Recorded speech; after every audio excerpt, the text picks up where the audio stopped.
In our daily prayers, one of the lines we say is Ma rabu ma'asecha Hashem kulam b'chochma asita. How abundant are your works, Hashem? With wisdom you made them all. It's a reminder every day to think of something that makes you go, wow, whether it's a baby's smile, a sunset, a delicious meal, a wonderful piece of Torah.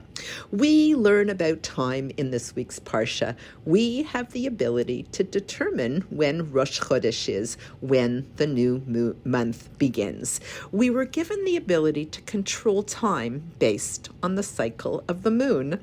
The moon is a calendar hanging in the sky with a nightlight built in, and the Jewish people are compared to the moon. Throughout history, our light has waxed and waned, but even through utter darkness, our light has never been extinguished.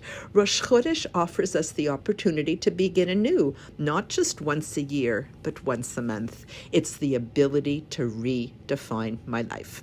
When we make Kiddush, we say, Zecher Litziat Mitzrayim. It's a memorial of the Exodus from Egypt. But perhaps we are not reminding ourselves of the Exodus. We are reminding ourselves of the first mitzvah, the mitzvah of Rosh Chodesh, that we are in control of our time. We have the ability to not only choose how we are going to spend our time, but mikadesh, we can elevate our time. This is an ordinary day that we infuse with sanctity.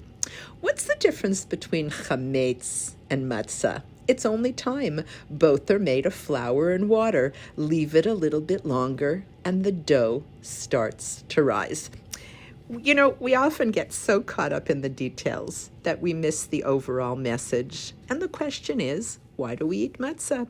Well, it's because the bread didn't have a chance to leaven. So take the dough with you and let it leaven on the way. If your dough doesn't rise, leave it just a little bit longer. Just wait.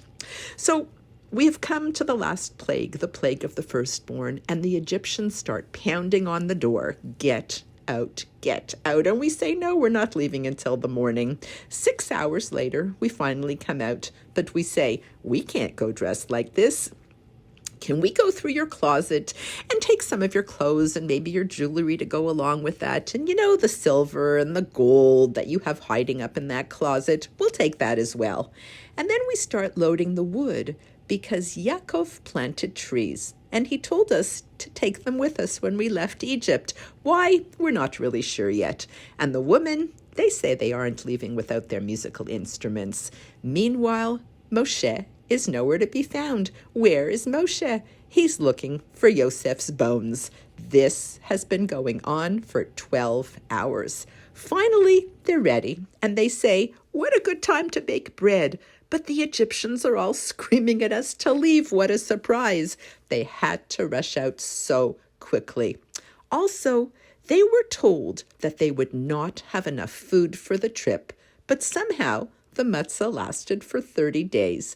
There is more here, as well as in every other story in the Torah, than meets the eye.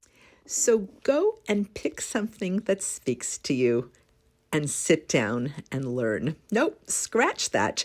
You don't even have to sit down. Add a Torah podcast to your morning run or your daily commute.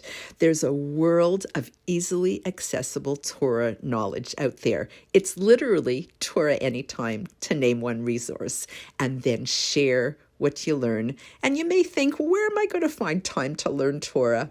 But when you add Torah to your day, you might just find that you have more time and not less.